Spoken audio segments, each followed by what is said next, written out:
My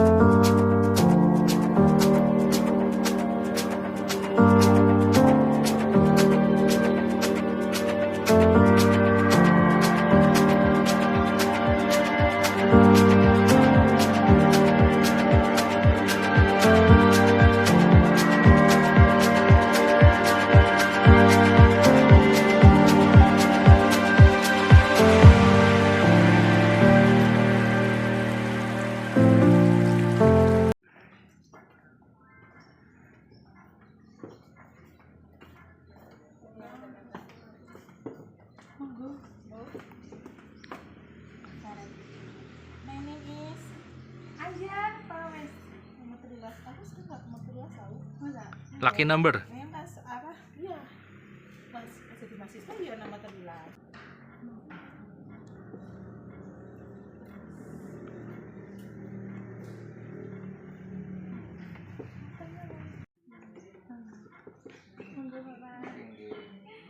Ini nomor 6.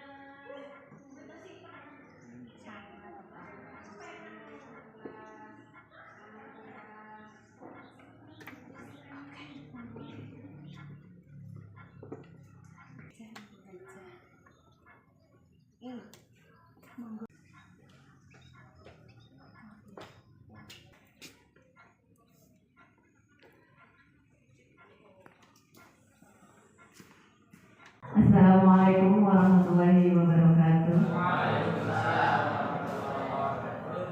Alhamdulillahirrahmanirrahim. Wa bihi nasta'in wa ala umuri dunya wa din. Wassalatu wassalamu ala asrofil anbiya'i wal mursalin wa ala alihi wa sahbihi ajma'in, amma ba'du.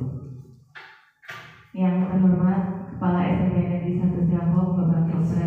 Rudianto, yang kami hormati Wakil Kepala Sekolah SMP Negeri 1 Sirambok Ibu Ismoyawati, yang kami hormati Dewan Guru SMP Negeri 1 Sirambok yang berbahagia.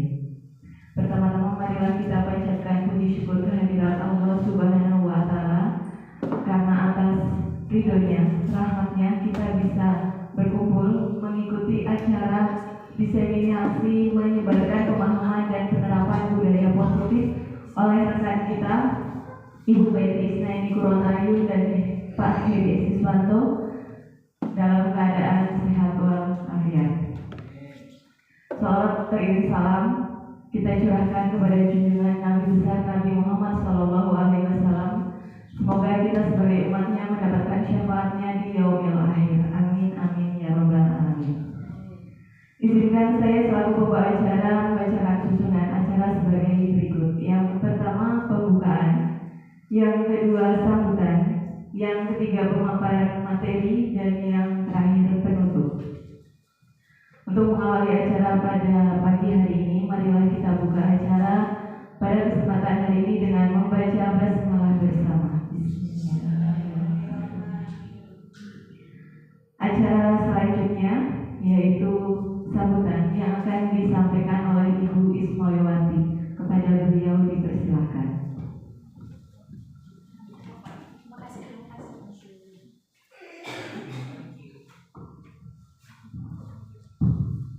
Assalamualaikum warahmatullahi wabarakatuh. Alhamdulillahirabbil alamin. Wassalatu wassalamu anbiya'i wa mursalin wa ala alihi wa sahbihi ajma'in, amma ba'du. Kepada yang terhormat calon guru penggerak Ibu Betty Isnaini dan Bapak Hedi Siswanto yang hari ini punya hajat, dan yang saya hormati Bapak Ibu Guru SMP Negeri 1 Sirambok. Pertama-tama marilah kita senantiasa memanjatkan puji dan puja syukur kita kehadirat Allah Subhanahu wa Ta'ala yang pada pagi hari ini memberikan kenikmatan kepada kita semua sehingga kita bisa membersamai kegiatan calon guru penggerak di SMP Negeri 1 Sirambok. Salam serta salawat kita curahkan kepada junjungan kita Nabi besar Muhammad Sallallahu Alaihi Wasallam. Kami mohon maaf karena Bapak Kepala Sekolah pada hari ini juga sedang melaksanakan pendampingan sekolah lain, jadi tidak bisa membersamai CGP di SMP Negeri 1 Sirako. Saya atas nama Wakil Kepala Sekolah mengucapkan terima kasih banyak ya kepada Ibu Betty dan Pak Heri. Semoga ilmunya nanti bisa ditularkan pada guru-guru yang ada di SMP Negeri 1 Sirako. Terus terang kemarin saya diundang pada diskusi calon guru penggerak, ya. Saya sangat senang ya. Ada ilmu yang bisa saya ambil di situ. Oh, ternyata guru penggerak itu menyenangkan, tidak menakutkan. Jadi saya berharap teman-teman yang masih punya kesempatan monggo segera daftar. Ya, itu saja. Semoga acara ini berjalan dengan lancar. Bila itu hidayah. Assalamualaikum warahmatullahi wabarakatuh.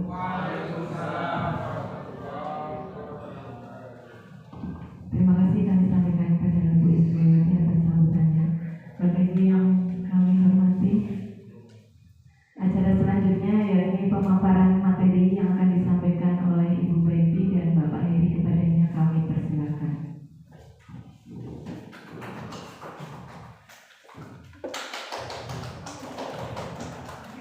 Assalamualaikum warahmatullahi wabarakatuh. Selamat pagi Bapak Ibu semua. Luar biasa. Kurang kompak ini. Selamat pagi Bapak Ibu. Pagi, luar biasa. Apa? Luar biasa. Saya mau minta tepuk semangatnya dulu lah. Biar tambah semangat, biar kami juga tambah semangat ya memberikan materi penyebaran pemahaman dan penerapan budaya positif.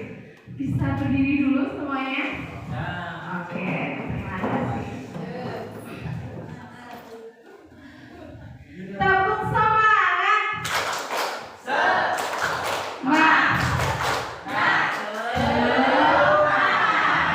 Nanti saya ganti dulu. Kayaknya kurang semangat. Nanti diikutin ya. Saya punya tepuk semangat juga. Oke. Tepuk semangat.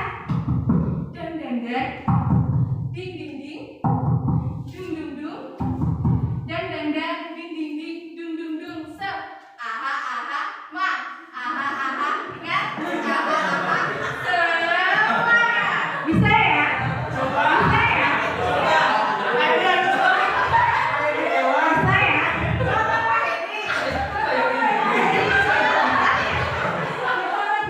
Ya, ayo, tepuk semangatnya yang baru ini, biar tidak yang tadi seperti tadi. Oke, bareng-bareng ya.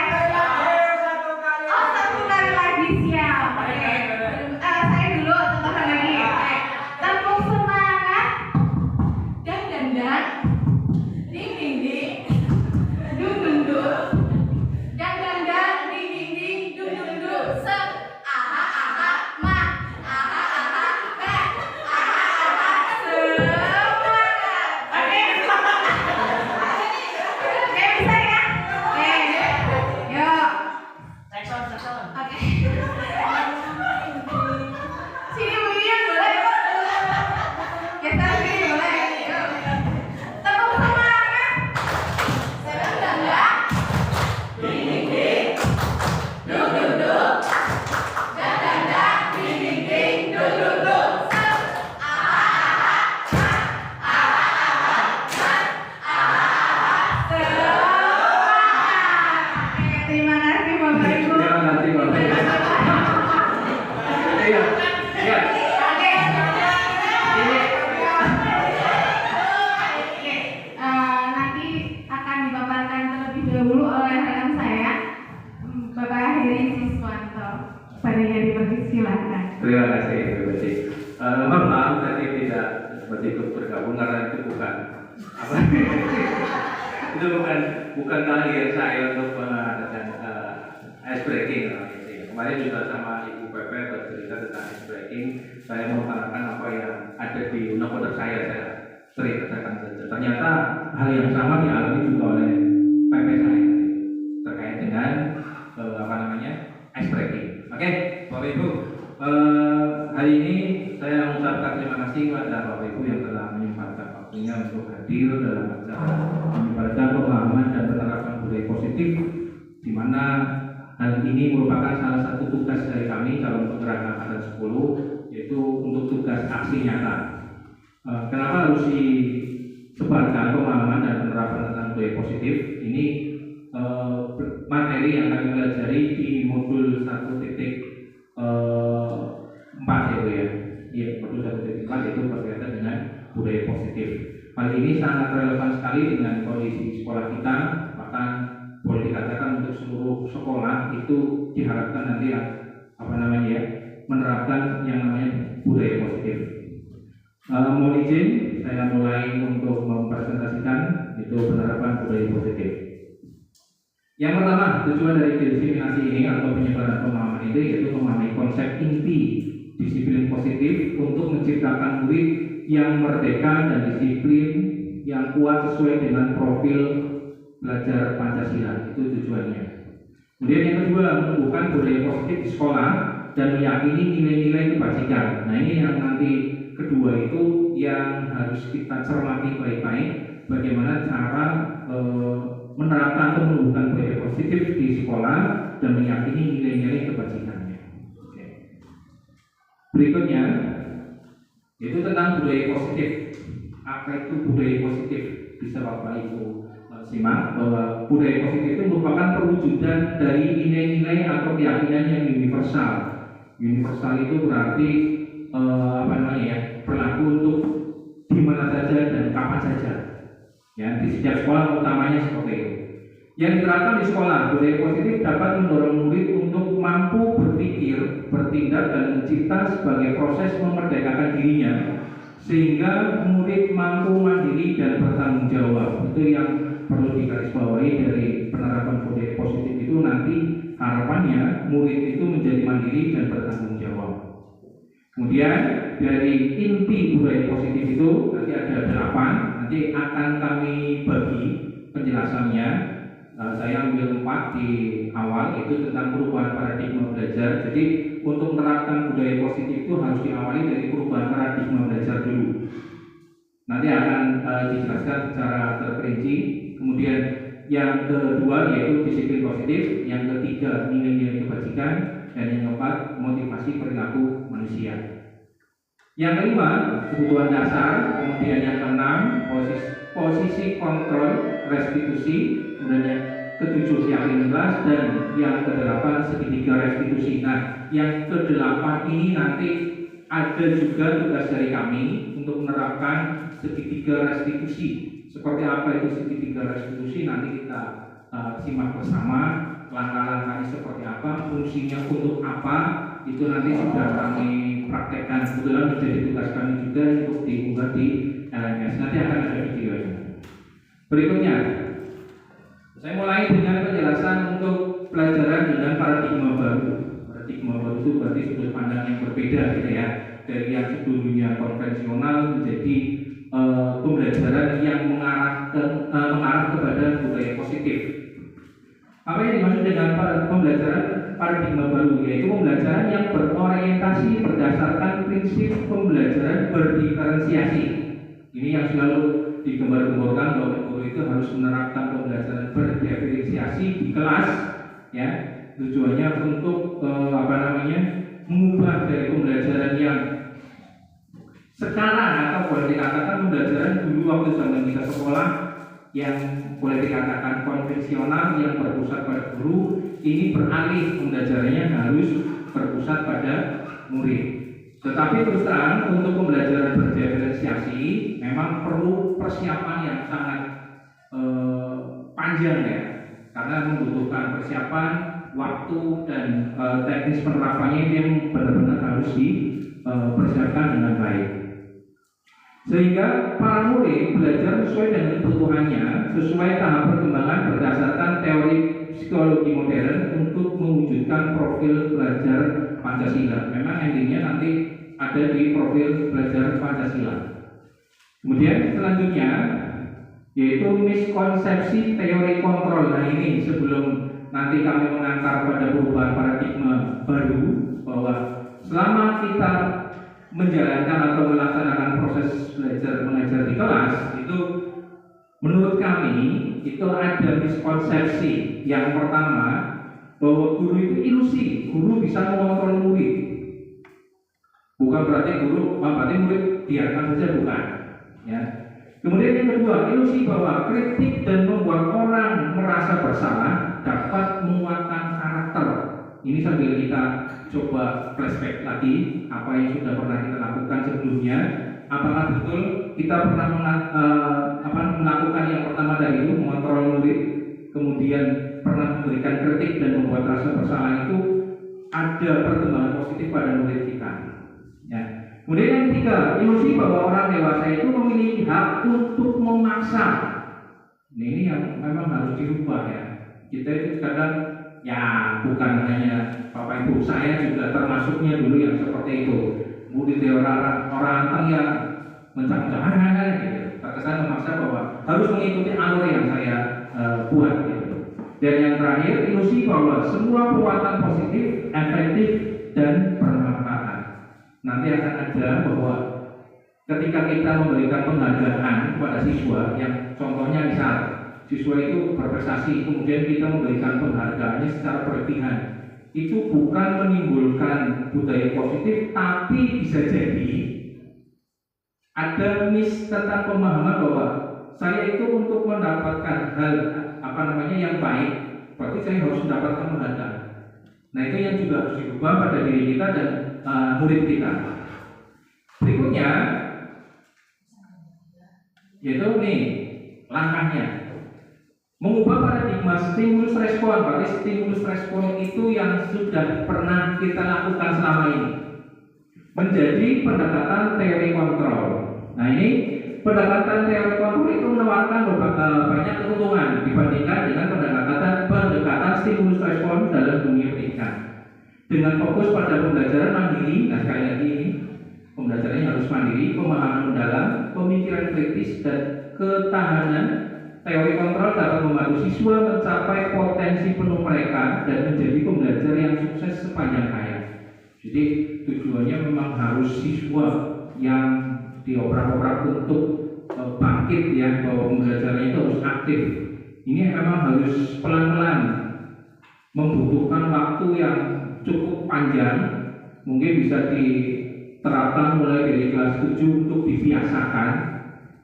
Kemarin dengan PP pernah berdiskusi bahwa untuk menerapkan pembelajaran dengan merubah stimulus respon menjadi teori kontrol itu memang butuh persiapan dan butuh kolaborasi waktu yang tidak sebentar. Kemudian dipengaruhi juga oleh kultur dari peserta didik kita atau murid kita, bahwa untuk menerapkan hal semacam itu murid juga butuh penyesuaian. Ya, bukan hanya guru yang membutuhkan penyesuaian, tetapi murid juga membutuhkan penyesuaian. Nah, sekarang kita bandingkan antara stimulus respon dengan teori kontrol.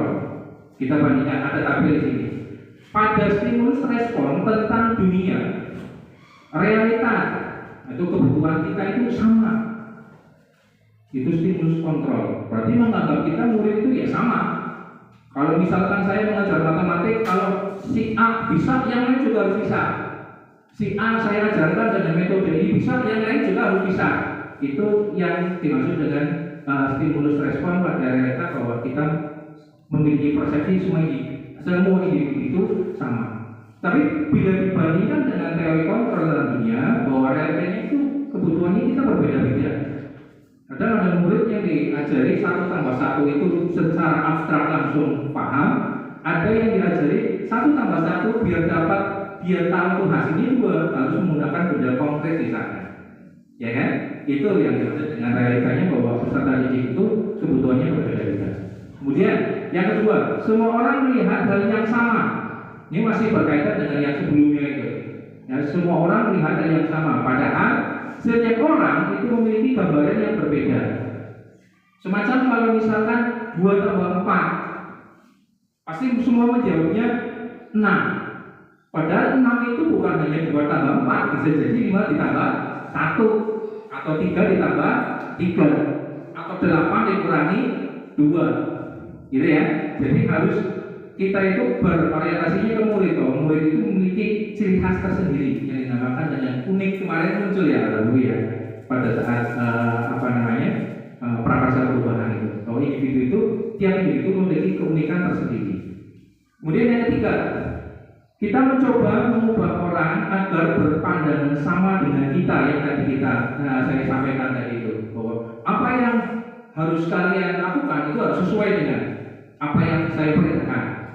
Padahal menurut teori kontrol, kita itu berusaha memahami pandangan orang lain tentang dunia, ya, tidak harus sama dengan kita. Saya sering mengajarkan ke anak bahwa ketika belajar di kelas itu, ada anak yang tanya, Pak, kok si A caranya beda dengan saya? Saya analogikan dengan teknis mereka berangkat dari rumah ke sekolah. Saya tanya, rumah kamu dengan si A sama nggak? Satu rumah nggak? Enggak. Jalan untuk berangkat ke sekolah sama tidak? Enggak. Tapi tujuannya sama tidak? Sama matematik seperti itu. Seperti bahwa satu cara itu tidak harus ditempuh dengan cara yang seperti itu. Bisa dengan cara yang lain, tetapi memiliki tujuan yang sama.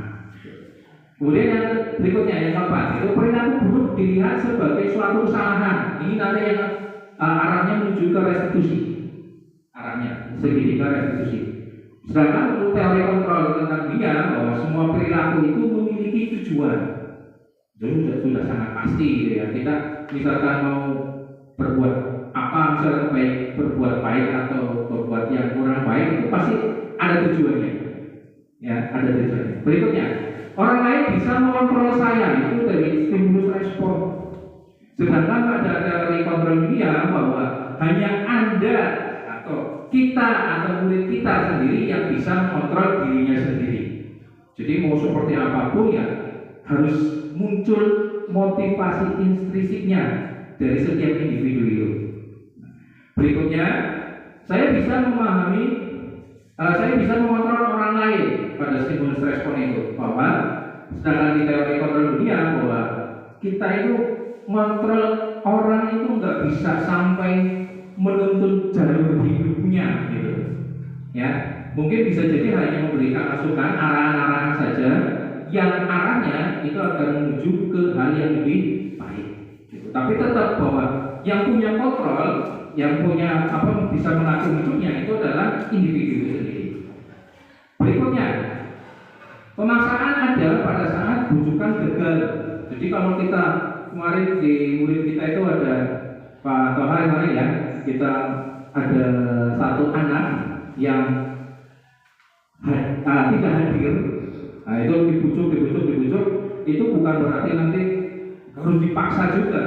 Kemungkinan anak itu berperilaku seperti itu ada faktor lain yang menyebabkan anak itu bisa jadi enggan untuk berangkat sekolah atau bagaimana gitu. Ya.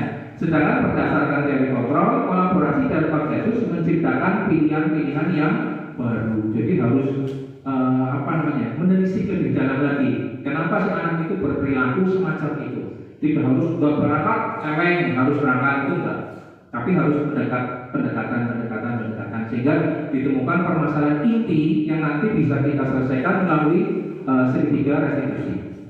Yang terakhir, model berpikir menang atau kalah kalau pada stimulus respon.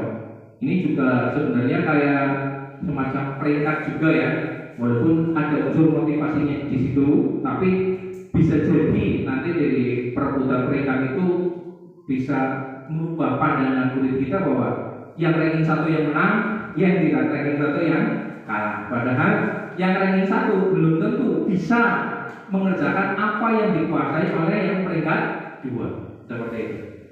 Nah, bandingannya dengan teori kontrol, model berpikir itu menang-menang. Berarti tidak ada yang menang, tidak ada yang kalah. Semuanya setara, menang. Gitu. Berikutnya, disiplin positif. Nah, ini kita coba urai sedikit demi sedikit tentang berkaitan dengan disiplin positif. Disiplin berasal dari kata disiplina yang artinya belajar. Disiplin mengacu pada disiplin diri yang memiliki tanggung jawab terhadap apa yang dilakukannya berdasarkan nilai-nilai yang diyakini. Jadi untuk menerapkan kedisiplinan pada siswa kita tidak perlu, bukan tidak perlu ya, tidak mengharuskan murid itu mematuhi ini tidak.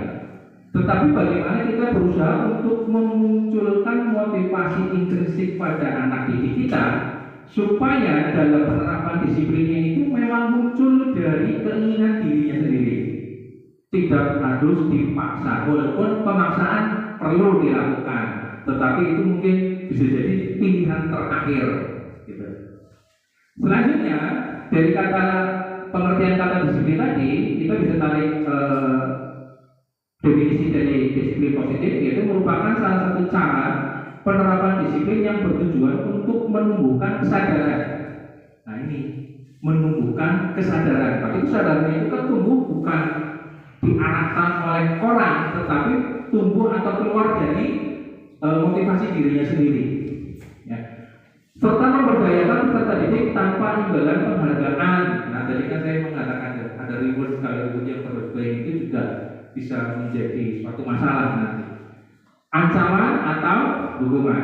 Sebagai pendidik, tujuan kita adalah menciptakan peserta didik yang memiliki disiplin diri, sehingga mereka dapat berperilaku mengacu pada nilai-nilai kebajikan universal dan memiliki motivasi intrinsik. Nah ini yang tadi bolak-balik saya sebut itu, motivasi intrinsik itu berarti motivasi yang muncul dari dirinya sendiri, tanpa ada paksaan, tanpa ada hukuman. Mereka itu sudah memahami bahwa ini keyakinan yang saya yakini bahwa yang saya lakukan benar dan memang harus dilakukan. Sehingga dalam perubahan perilakunya menuju ke arah yang lebih baik. Ini yang dimaksud dengan disiplin positif. Berikutnya, nilai-nilai kebijakan universal. Nilai-nilai kebijakan universal itu adalah sifat-sifat positif manusia yang merupakan tujuan mulia. Namanya juga kebijakan atau kebajikan gitu ya. Yang ingin dicapai setiap individu. Nilai-nilai tersebut bersifat universal. Universal itu kan berarti apa itu bahasanya? Seluruh ya, menyeluruh. Berarti berlaku di mana saja, kapan saja, dan di tempat apa saja. Ya. Sehingga menurut Dr. William Glasser seperti itu untuk pendefinisian dari nilai kebajikan. Kemudian yang berikutnya, dengan mengaitkan nilai-nilai kebajikan yang diyakini seseorang, maka motivasi intrinsiknya itu diharapkan akan mulai terbangun setelah memahami nilai-nilai kebajikan itu, sehingga menggerakkan motivasi diri dalam untuk mencapai tujuan yang mulia yang diinginkan. Itu tujuan utamanya untuk nilai-nilai kebajikan.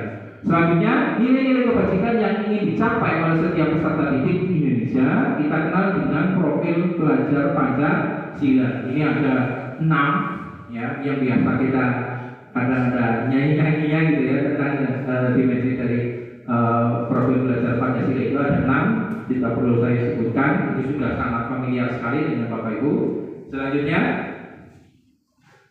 yang ketiga yaitu motivasi perilaku manusia. Nah ini yang harus kita betul-betul pahami sekali. Kaitannya kita menghadapi peserta didik dan menghadapi sesama rekan sejawat juga harus memahami motivasi perilaku manusia. Secara umum motivasi perilaku manusia itu ada 3. Yang pertama, kalau misalkan diberi suatu tugas atau suatu larangan, itu motivasinya untuk menghindari ketidaknyamanan atau hukuman. Ya. Yang kedua, untuk mendapatkan imbalan atau penghargaan dari orang lain. Ini sifat manusianya lah, dari 3 ini. Dan yang ketiga, untuk menjadi orang yang mereka inginkan dan menghargai diri sendiri dengan nilai-nilai yang mereka percayai. Ini motivasi perilaku manusia. Kita harus cermati juga kondisi-kondisi peserta didik kita itu muncul 3 motivasi perilaku manusia ini apa tidak. Kalaupun nanti muncul bertahap, ya kita masuki, dekati, dalami, membangun sebuah komunikasi yang baik dengan siswa. Kalaupun misalkan anak itu datang sekolah, misalkan harus disiplin tepat waktu, itu bukan untuk menghindari ketidaknyamanan atau hukuman, tetapi yang mereka yakini saya sekolah datang harus diberi awal supaya saya semangat dalam belajar. Seperti itu. Bukan takut nanti terlambat disuruh membersihkan halaman, bukan itu lagi. ya.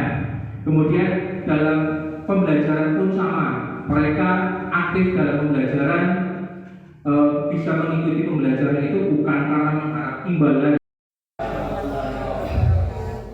Masih semangat Bapak Ibu? Sebelum saya akan melanjutkan, saya pengen lagi lah kasih senyum dulu sama saya, boleh ya? Oh, berdiri dulu lah, yuk. Berdiri berhadapan. Ya, berdiri berhadapan. Yang sendiri bisa bareng. Enggak, saya nggak minta sendiri. Saya cuma ya bisa bareng Pak Herul sama Bu Erni. Oke, ya saya begini, bisa dilakukan dulu Pak. Silahkan Bapak Ibu tersenyum saja selama 30 detik. 30 detik.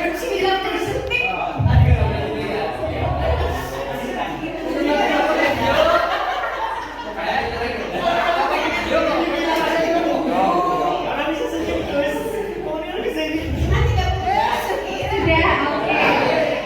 Apa yang mau Ibu rasakan? Oh, manis sekali. Terima kasih Bapak Ibu sudah memberikan senyumnya kepada saya dan teman-temannya. Baik, saya akan melanjutkan pemaparannya tentang budaya positif di sini. Di sini tadi sudah tentang hukuman, konsekuensi dan restitusi. Ya, saya pengen tanya. Di sini ada pertanyaan Bapak Ibu. Lari mengelilingi lapangan voli 2 kali karena terlambat hadir di sekolah itu merupakan hukuman atau konsekuensi? Hukuman. Kenapa Bapak Ibu hukuman? Karena mengeluarkan secara fisikal. Oh iya, karena lari-lari ya Bu mengelilingi lapangan. Ya, betul sekali hukuman. Yang kedua, membersihkan coretan yang dibuat di meja merupakan hukuman. Oke, betul sekali konsekuensi. Karena apa? Ya, tanggung jawab apa ya? Dia berbuat. Betul sekali. Yang ketiga, menggantikan kertas tugas teman yang telah dicoret-coret. Konsekuensi ya, betul sekali. Yang keempat, berjemur di lapangan tenis pukul 12 siang karena mengobrol dengan teman. Hukuman ya. Ternyata Bapak Ibu sudah jelas ya apa yang sudah dipaparkan oleh Pak Heri tadi tentang hukuman dan konsekuensi. Baik, selanjutnya saya akan menjelaskan tentang kebutuhan dasar. Kebutuhan dasar manusia. Bapak Ibu memiliki kebutuhan dasar, ingin apa ya kebutuhan dasar Bapak Ibu? Kebutuhan dasar saja. Oke. Apa yang biasanya kebutuhan dasar Bapak Ibu apa? Oh, makan, minum. Terus? Sandapan. Selain itu yang dibutuhkan kebutuhan dasar manusia apa? Bahagia. Betul sekali, bahagia, makanan, sandapan, atau jasmani rohani. Betul.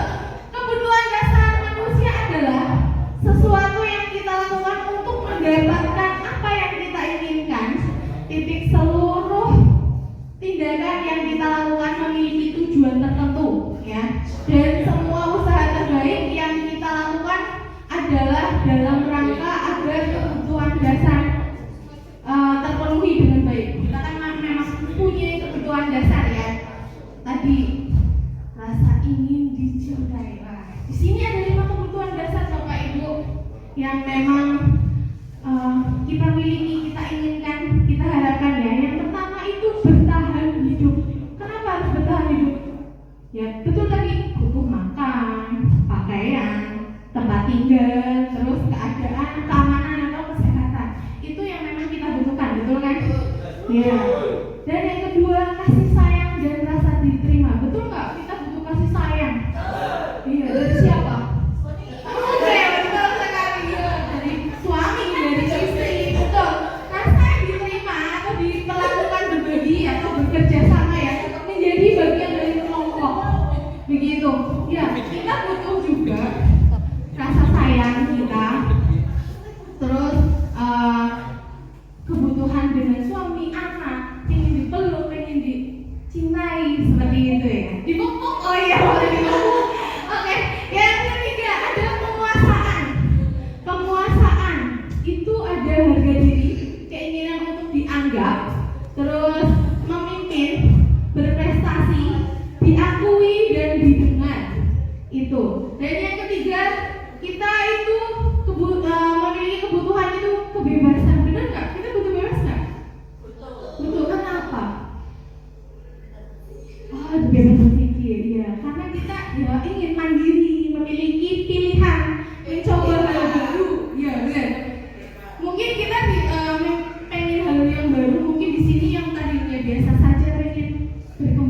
baik. Nah itu kebebasan ingin melakukan hal baru, seperti mungkin saja di sini ada yang ingin melanjutkan atau mendaftar CBP.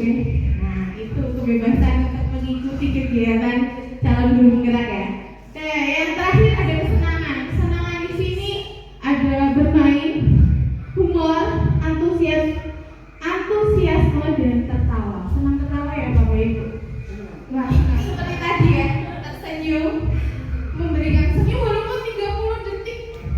Ya, itu sangat luar biasa memberikan rasa senang kepada orang lain pula. Oke, saya lanjutkan. Selanjutnya ada 5 posisi kontrol restitusi. Posisi kontrol, saya ingin tanya, Bapak Ibu tahu nggak posisi kontrol itu apa ya? Menurut Bapak Ibu, posisi kontrol sesuatu yang bisa dikontrol oleh diri kita sendiri. Oke, baik, betul. Apa tadi Bu Anjar? Oh, nggak jadi. Kan? Baru dengar, ya. Ini posisi kontrol kita sebagai guru nantinya mengajarkan anak-anak atau merubah perilaku siswa dari yang tidak baik menjadi baik ya. Posisi kontrolnya kita ada sebagai penghukum. Mungkin tadi pertama sudah dijelaskan penghukum. Biasanya kita melakukan hukuman ya, hukum ya, sebagai guru, betul atau tidak? Iya. Yang kedua ada membuat rasa bersalah. Pernah nggak membuat rasa bersalah? Bila anak itu memiliki mendapatkan masalah, kita pernah menjadi mana? Atau saya mau tanya guys, dari ada penghukum, pembuat merasa bersalah, teman, pemantau atau manajer, Bapak Ibu pernah melakukannya yang gimana? Menghukum. Semuanya, alhamdulillah kalau semuanya berarti sudah pernah melakukan ya. Dari penghukum merasa bersalah, membuat merasa bersalah teman, pemantau dan manajer. Oke, selanjutnya. Saya berikan ada contoh nih Bapak Ibu dari 5 posisi kontrol guru. Contoh kasusnya itu siswa tidak memakai atribut lengkap pada saat upacara bendera. Mungkin Bapak Ibu sering lihat ya kalau upacara di setiap hari Senin anak-anak itu seperti apa. Nah di sini sebagai penghukum hormat pada bendera selama 1 jam. Itu berarti Bapak Ibu gurunya menghukum siswa dengan cara hormat pada bendera selama 1 jam. Itu contohnya kalau kita menerapkan 5 posisi kontrol sebagai guru di sekolah. Yang kedua, membuat merasa bersalah. Nanti bisa sebagai pertanyaan, berapa kali ibu atau bapak harus memberitahu kamu selalu saja mengecewakan ibu dan bapak. Itu kalimatnya yang bisa diutarakan kepada siswa atau anak yang memang memiliki kasus seperti ini. Itu membuat merasa bersalah. Nah, itu contohnya. Nah, itu sebagai hukum ya Bu. Oke, yang kedua, contoh penerapan 5 posisi kontrol sebagai guru di sini sebagai teman. Kata-kata yang bisa diucapkan atau pernyataannya, ayo dong ikuti aturan sekolah. Tolong bantu ibu atau bapak ya sekali ini. Ya sudah tidak apa-apa, lain kali jangan sampai berbuat seperti ini lagi. Benar nggak kalau kita sebagai teman memposisikan seperti itu? Iya, seperti itu ya. Nah di sini ada sebagai pemantau. Kamu sudah melanggar peraturan sekolah, kamu tahu konsekuensinya. Setelah upacara, kamu beli atribut ke koperasi dan jangan diulangi lagi ya. Benar?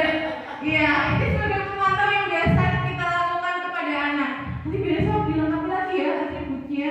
Nanti bisa ke koperasi, nah seperti itu. Nah yang kelima, sebagai manajer. Nah, yang bisa diucapkan atau diungkapkan kepada siswa kita yang memang tidak memakai atribut lengkap. Apakah kamu tahu kesalahanmu? Kira-kira bagaimana kamu memperbaiki kesalahanmu? Itu. Nah, ini yang saya lakukan setelah selesai upacara. Biasa memberikan pembinaan ya. Mungkin saya sebagai apa ini di sini? Iya, manajer begitu. Baik, saya lanjutkan. Nah, saya pengen lagi. Ini ada kalimat lagi juga. Posisi kontrol apakah aku? Saya kecewa sekali dengan kamu. Merasa bersalah, benar kan? Iya, betul. Tepuk tangan dulu.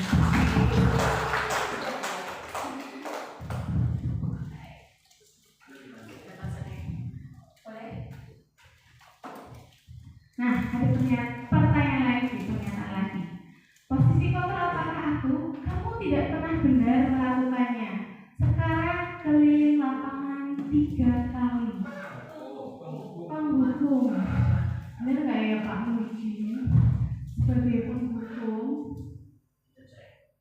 Iya, benar sekali Bapak Ibu, luar biasa. Oke, ada lagi. Oke, apa rencanamu untuk menyelesaikan masalah ini?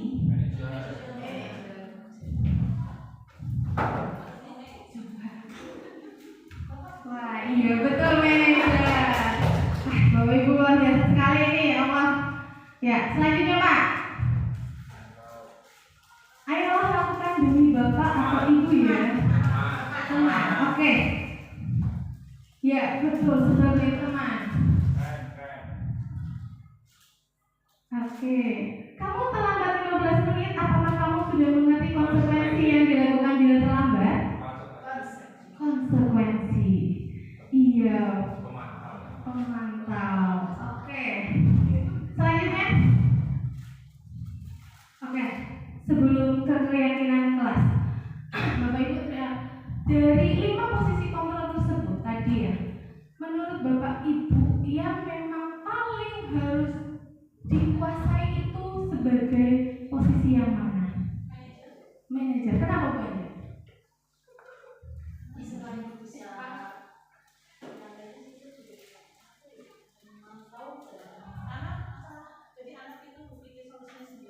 Oke, betul sekali.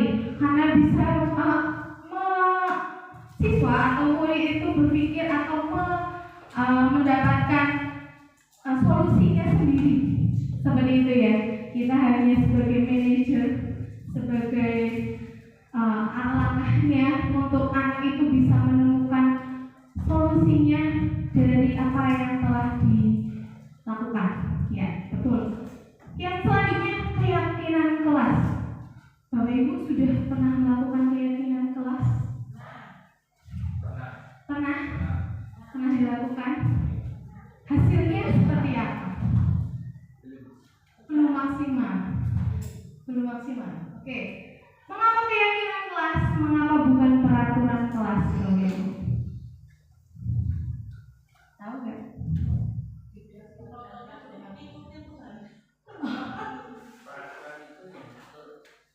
Kalau peraturan ya ngatur, kalau keyakinan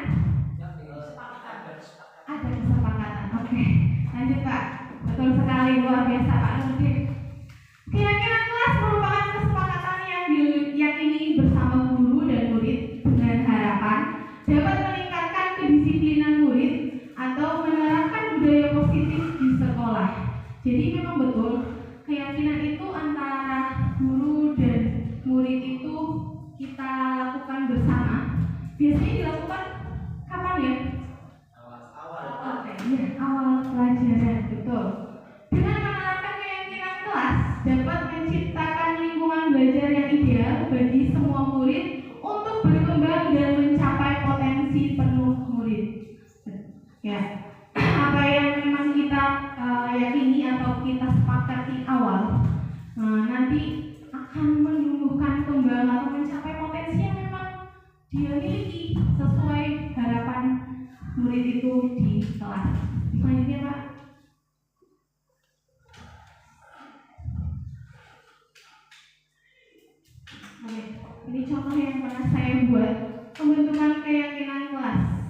Di sini disusun bersama murid.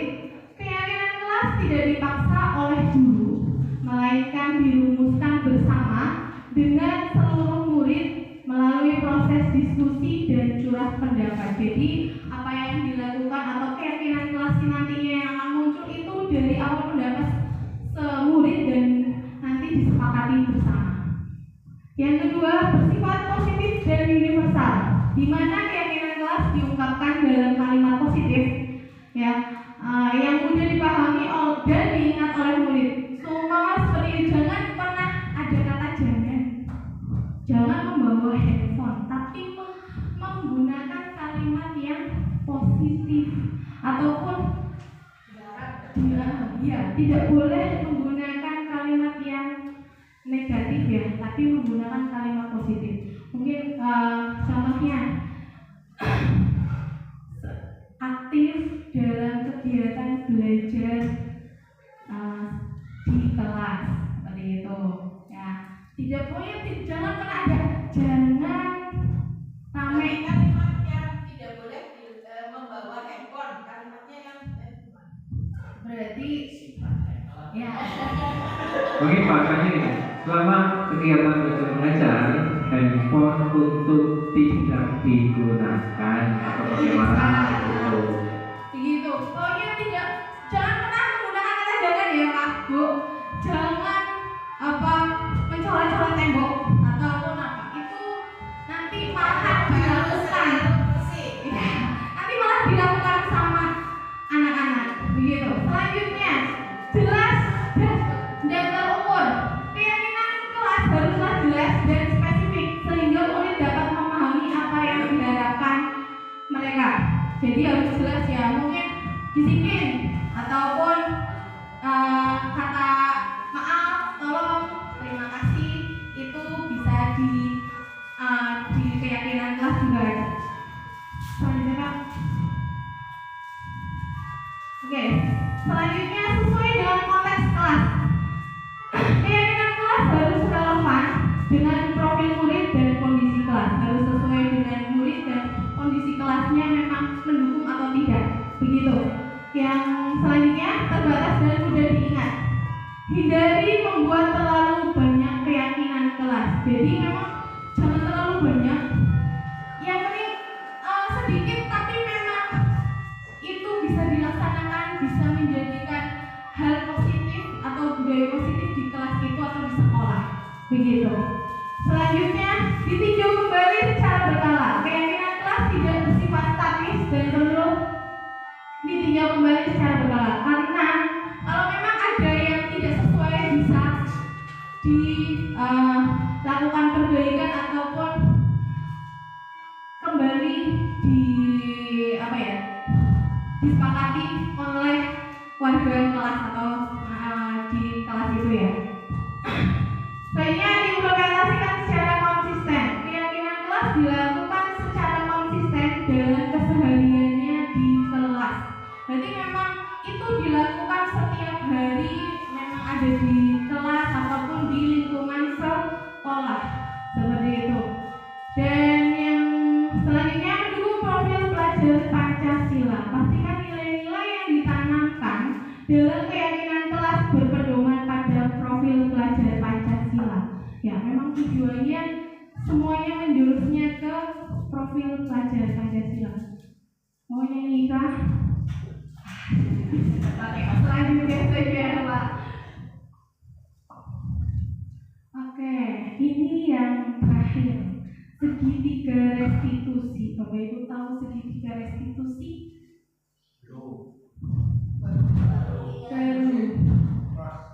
Proses.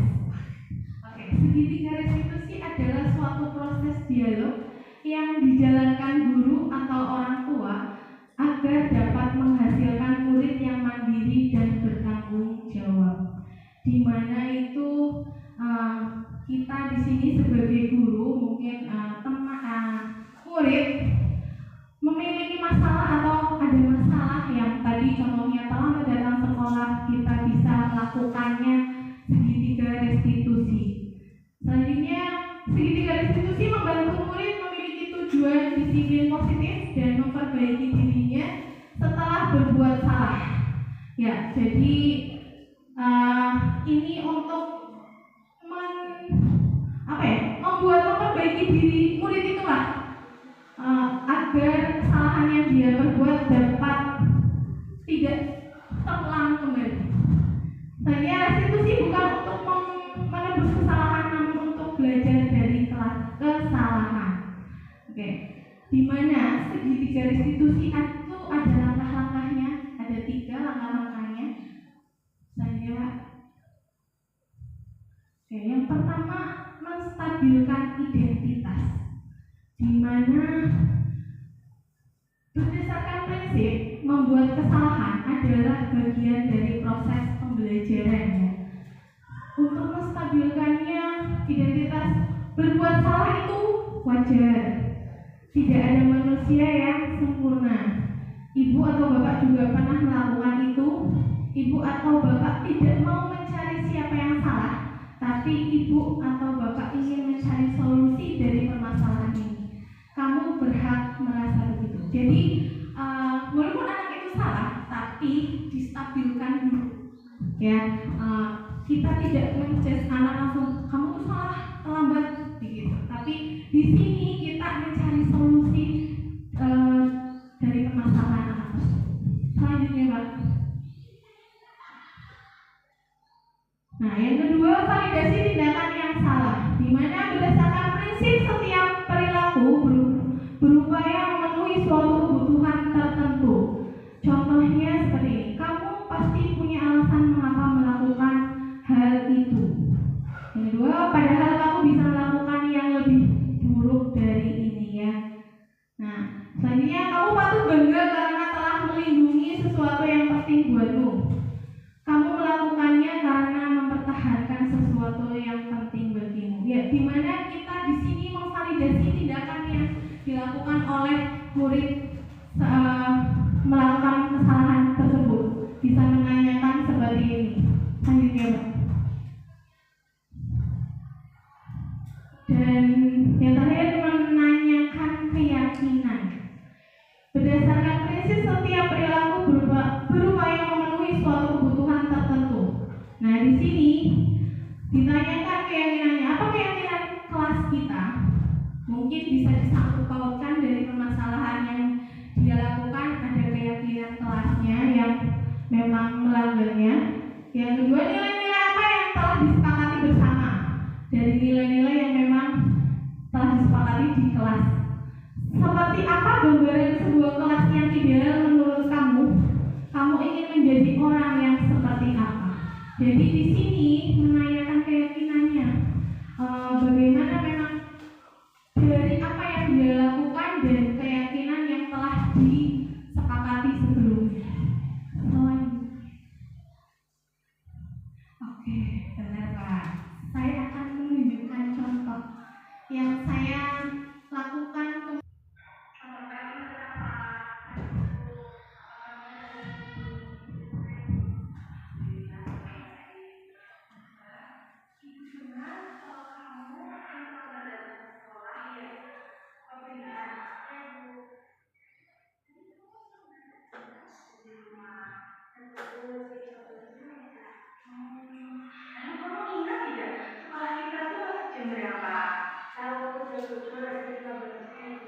Nah, kira-kira jika kamu berangkat jam 7:15 di sekolah kita itu masuk jam 7:15 ternyata, apakah kamu sudah datang tepat waktu?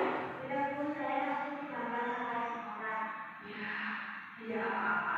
Kalau setiap manusia pasti pernah berbuat salah. Ibu pun demikian. Namun di sini ibu tidak akan mencari kesalahan. Kita sama-sama yuk mencari solusi agar mereka itu tidak datang terlambat ke sekolah. Ya Bu. Oke. Apa pasti punya alasan kenapa sampai terlambat datang ke sekolah? Saya ceritakan apa yang terjadi sebelumnya. Saya bangunnya kesiangan. Awalnya saya pakai HP sampai jam 9. Oh, jadi jam datang ke sekolah itu karena main HP sampai larut malam ya. Iya Bu. Ya.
tadi contoh yang saya lakukan kemarin, penerapan segitiga restitusi, begitu.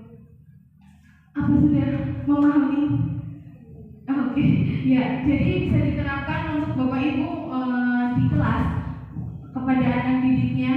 Bila memang siswa di kelas tersebut memiliki atau melakukan kesalahan atau hal yang menyimpang tidak sesuai dengan keyakinan kelas, bisa diterapkan dengan menggunakan segitiga restitusi. Baik, dari sini saya tutup. Dalam penerapan program disiplin sebenarnya guru memiliki standar kepribadian profesional dan sosial yang baik, di mana guru mampu merefleksikan dirinya dalam posisi kontrol saat ini, bagaimana perjalanan dirinya sebagai among atau manajer yang menuntun murid-muridnya menjadi insan yang mandiri, merdeka, dan bertanggung jawab. Standar nasional pendidikan. Sekian dari saya. Assalamualaikum warahmatullahi wabarakatuh.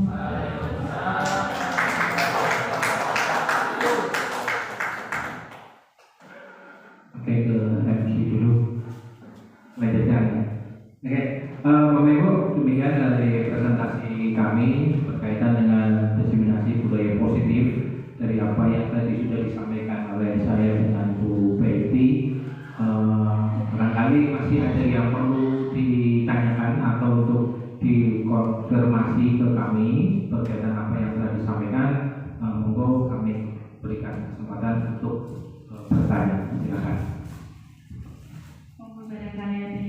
Mungkin tadi apa yang dengan keyakinan kelas atau dengan segitiga restitusi atau apa itu mungkin ada yang perlu diperjelas lagi, bisa Ibu tanyakan. Kalaupun nanti dari penjelasan ini sudah cukup baik dan bisa dipahami, ya alhamdulillah kami bisa menerapkan apa yang sudah kami pelajari selama mengikuti pendidikan guru penggerak ini sudah tersampaikan ke Bapak Ibu dengan baik. Semoga bisa kolaborasi selalu ya Bapak Ibu di kelas ataupun di lingkungan sekolah untuk dapat mewujudkan siswa yang lebih baik atau berbudaya positif seperti itu, gitu.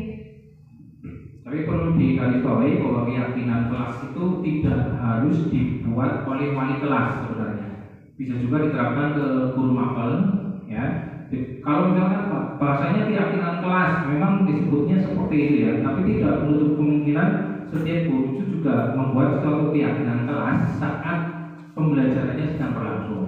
Tetapi itu tadi keyakinan kelas itu bukan terhadap ilmu banyak, itu bukan ya, tetapi sedikit, tapi bisa dilakukan dan konsisten, kemudian mudah diingat.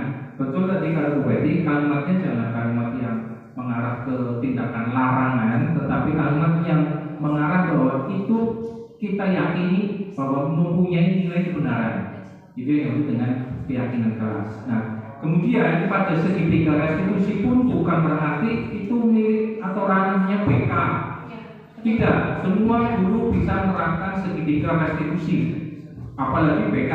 Kalau BK memang harus sudah wajib waktu N itu harus menggunakan segitiga restitusi. Kalau guru boleh Pak, boleh. Dan memang itu sangat dianjurkan. Saya kira setiap Bapak Ibu guru masuk ke kelas itu pasti ada dinamika kelasnya. Dari yang kita hadapi, kalau yang normal sampai yang kondisinya bagus itu kan kita oke lah, tidak perlu kita bahas. Tapi kita bahas atau kita perhatikan siswa-siswa yang di bawah tanda kutip normal ya, dalam arti di kelasnya itu boleh jadi kita sebut kayak sehingga rame, yang bikin sonar, ibaratnya yang membuat kondisi kelas itu tidak kondusif. Nah itu mungkin bisa kita dekati penerapannya dengan segitiga restitusi. Jadi pada intinya segitiga restitusi itu ada 3 langkah. Yang pertama menstabilkan identitas dulu. Jadi anak itu biar kesannya itu oh saya ini sebagai pelaku yang bikin onar gitu, tidak merasa sebagai tersangka atau terdakwa intinya gitu. Harus stabilkan dulu. Terus kemudian yang kedua yaitu dengan validasinya. Jadi siswa itu harus bisa muncul dari pemikiran sendiri. Oh iya, itu memang kesalahan saya, gitu.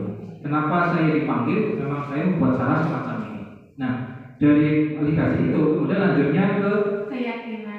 membuat keyakinan. Jadi dari segi tiga restitusi itu tidak langsung memberikan hukuman, bahkan di situ nggak ada hukuman, tetapi mengantarkan anak dari prediksi gagal, yaitu setelah membuat kesalahan, menuju ke predikat yang sukses.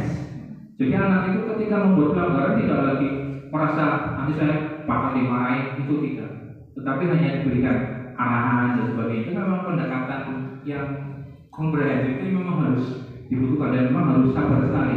Apakah langsung berhasil, Pak? Saya jamin enggak. Tidak. Saya jamin tidak.